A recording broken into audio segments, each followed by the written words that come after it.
አዲስ ዓመት አዲስ ነገር ከሌለው ምኑን አዲስ ዓመት ሆነ? ሁልጊዜም እንደምንለው ከደንበኞቻችን የምንፈልገው እርካታን ብቻ ነው እንላለን። ለአዲሱ ዓመት ደግሞ ከእርካታ ጋር ታላቅ ደስታን ጨመርንበት። ሽልማት እንደ ሁልጊዜው የወደዱትን አዘው ከወዳጆቹና ከቤተሰቦ ጋር ውብ ጊዜን እያሳለፉ 250 ድርሃምና ከዛ በላይ ተጠቃሚ ሲሆኑ የዕጣው ተሳታፊ ይሆናሉ። ኩፖኑ ላይ ስምና አድራሻውን ሞልተው በተቀመጠው ሳጥን ውስጥ ይከታሉ።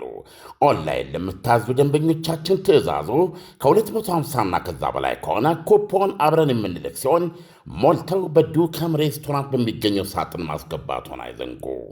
ዕጣው የሚወጣው የአይፎን 17 ፕሮማክሱ ኦገስት 8 ሲሆን BYD ሶንግ ፕላስ ብራንድ ኒው መኪና ደግሞ ሴፕቴምበር 12 ይሆናል። የዱባይ ኢኮኖሚ ዲፓርትመንት ፍቃድ የሰጠው የመንግሥት አካል በተገኘበት ዕጣው የሚወጣ ሲሆን በዱከም የሶሻል ሚዲያ ገጾች ላይ በቀጥታ የሚተላለፍ ይሆናል። አይተው ነክተው ዳሰው የመጀመሪያውን ሰልፊ ተነስተው ዕድልዎን ያሳምሩ። በዕጣው ተሳታፊ ለመሆን 250 ድርሃም ወይም ከዚያ በላይ ተጠቃሚ መሆን፣ ለእያንዳንዱ 250 ድርሃም አንድ ኩፖን ይቀበሉ። የኩፖን ብዛት ገደብ የለውም። ብዙ ሲጠቀሙ ብዙ ዕድል ያገኛሉ። ሕግና ደንቦች ተፈጻሚ ይሆናሉ። ምግብ በልተው መኪና የሚሸለሙ ከሆነ ከዱከም ውጭ የት ይመገባሉ? ለሁሉም ውድ ደንበኞቻችን መልካም ዕድል እንመኛለን። ዱካም ዱባይ። በ5.4 ሚሊዮን ብር ጠቅላላ ክፍያ ቤት እየሸጠን ነው። አዎ ይህ ቅድመ ክፍያ አይደለም፣ ሙሉ ክፍያ እንጂ። በቡልጋሪያ መብራት ሰመር ሪል ስቴት አፓርትመንቶችን ከባለ 1 እስከ ባለ 3 መኝታ ቤቶችን እስከ 50% ብድር አመቻችቶ እንዲሁም የንግድ ሱቆችን ከግራውንድ እስከ 3ኛ ፎቅ ድረስ ለሽያጭ አቅርቦላችኋል። ልብ ይበሉ፣ የዋጋ የሚቆየው ለ10 ቤቶች ብቻ ነው። ታዲያ ምን ይጠብቃሉ? አሁኑኑ ይደውሉ።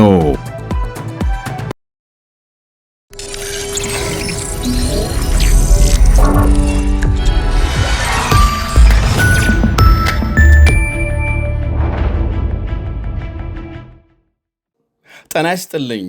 ይህ አዋዜ ነው። የዕለቱን ዋና ዋና ጉዳዮች እንመለከታለን። በላይ በቀለ ነኝ። በቬንዙዌላ አስከፊ የመሬት መንቀጥቀጥ ፍርስራሽ ውስጥ የሰው ልጅ የመኖር ጽናት ምን ያህል ጥልቅ እንደሆነ የሚያሳይ ሌላ አስደናቂ ተአምር ተመዝግቧል። ለዛሬ ሁለቱን እንነግራችኋለን። አሮን ሌቪ ካንቲዮ ቫርጋስ ይባላል። የ21 ዓመት ወጣት ነው። ለ106 ሰዓታት ከ4 ቀናት በላይ መሆኑ ነው። ሙሉ በሙሉ ጨለማ በሆነ የኮንክሪት ፍርስራሽ ውስጥ ከተቀበረ በኋላ በሕይወት መውጣት ችሏል።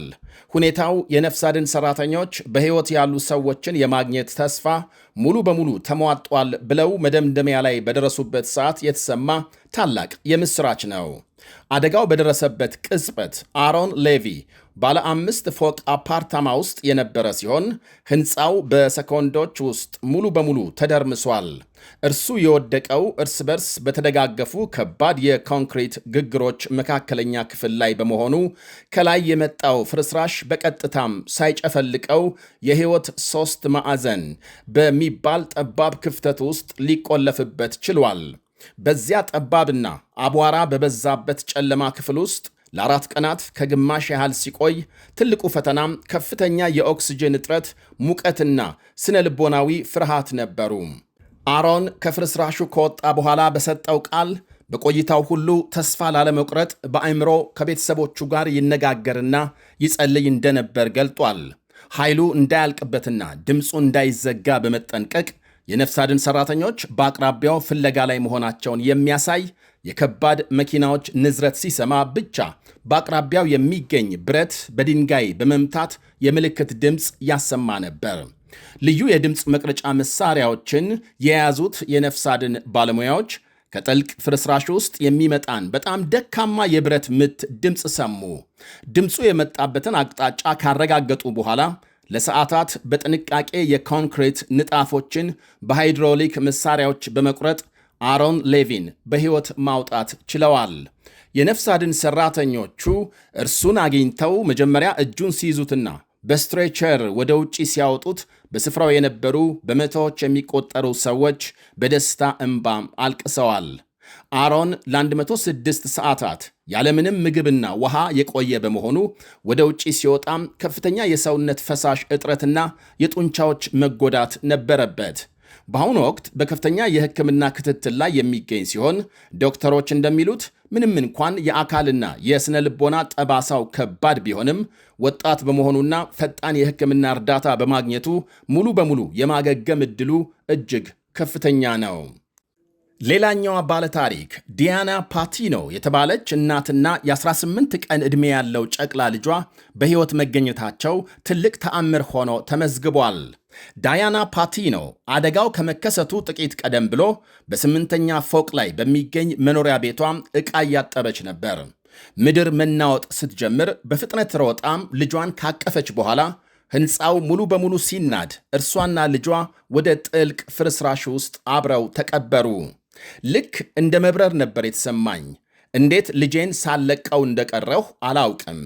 በቤት ዕቃዎችና በፍርስራሽ መካከል ተጨፈለቅን ስትል ያጋጠማትን አስፈሪ ቅጽበት ለሪፖርተሮች ገልጻለች።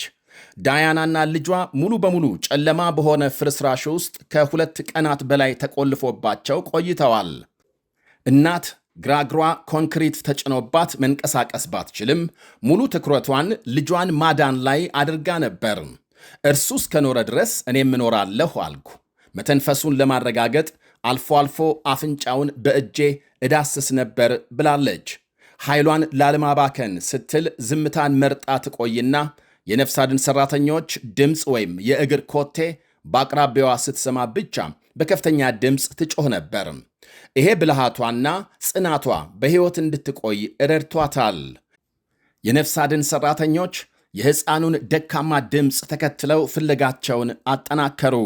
ከ32 ሰዓታት አስጨናቂ ቁፋሮ በኋላ በመጀመሪያ የ18 ቀን ጨቅላውን ሕፃን በሰላም አወጡ።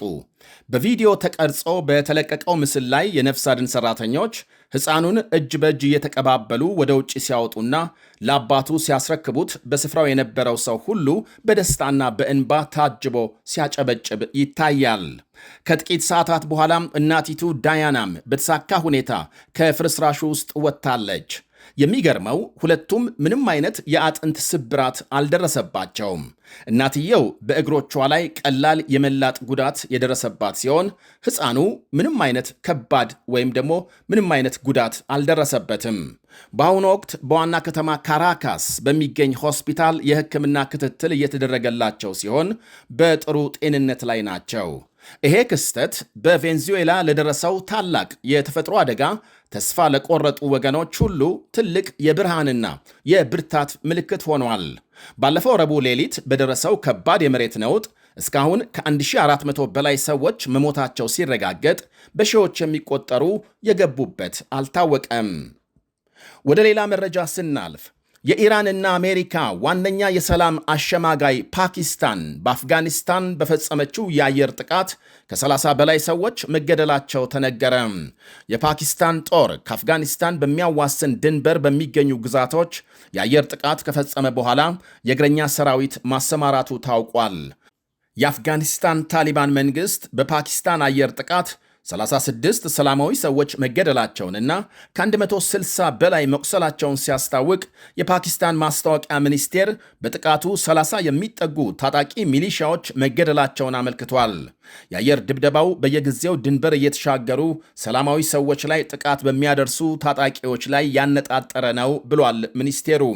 የፓኪስታን መንግሥት ድንበር ዘለል ጥቃት የሚፈጽሙ አሸባሪ ቡድኖችን ያስጠልላል ሲል የታሊባን አስተዳደርን የሚከስ ሲሆን ታሊባን ክሱን አይቀበልም።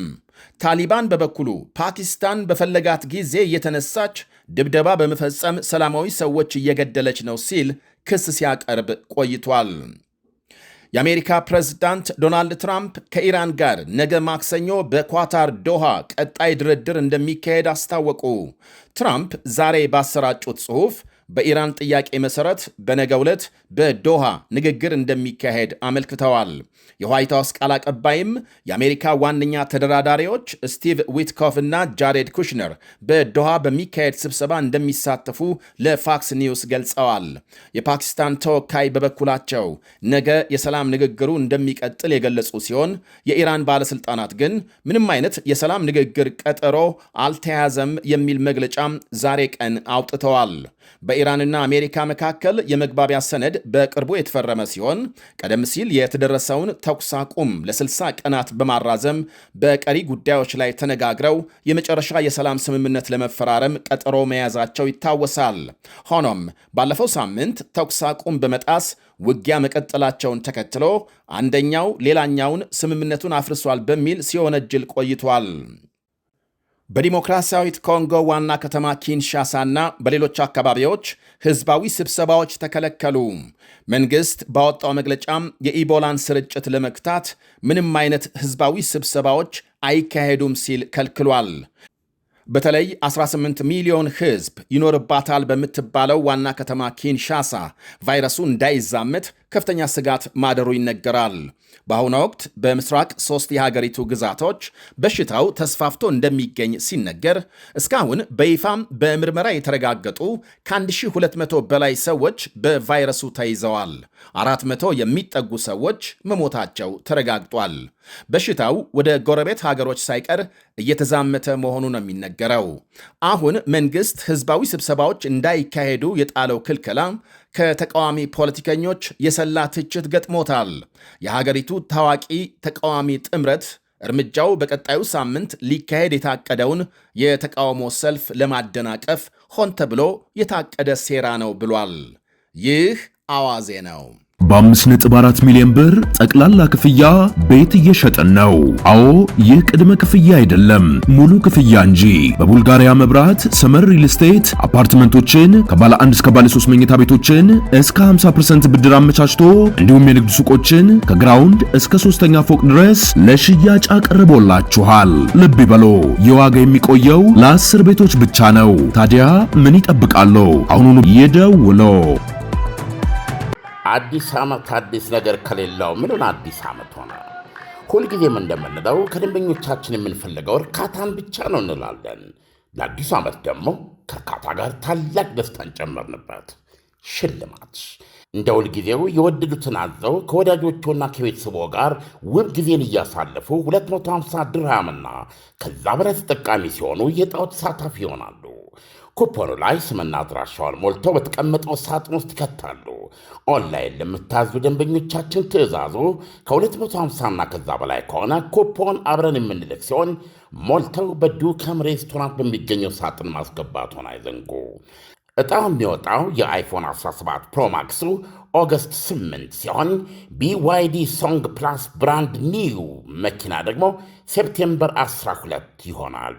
የዱባይ ኢኮኖሚ ዲፓርትመንት ፍቃድ የሰጠው የመንግሥት አካል በተገኘበት ዕጣው የሚወጣ ሲሆን በዱከም የሶሻል ሚዲያ ገጾች ላይ በቀጥታ የሚተላለፍ ይሆናል።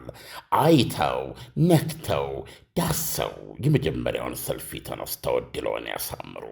በዕጣው ተሳታፊ ለመሆን 250 ድርሃም ወይም ከዚያ በላይ ተጠቃሚ መሆን፣ ለእያንዳንዱ 250 ድርሃም አንድ ኩፖን ይቀበሉ። የኩፖን ብዛት ገደብ የለውም። ብዙ ሲጠቀሙ ብዙ ዕድል ያገኛሉ። ሕግና ደንቦች ተፈጻሚ ይሆናሉ። ምግብ በልተው መኪና የሚሸለሙ ከሆነ ከዱከም ውጭ የት ይመገባሉ? ለሁሉም ውድ ደንበኞቻችን መልካም ዕድል እንመኛለን። ዱካም ዱባይ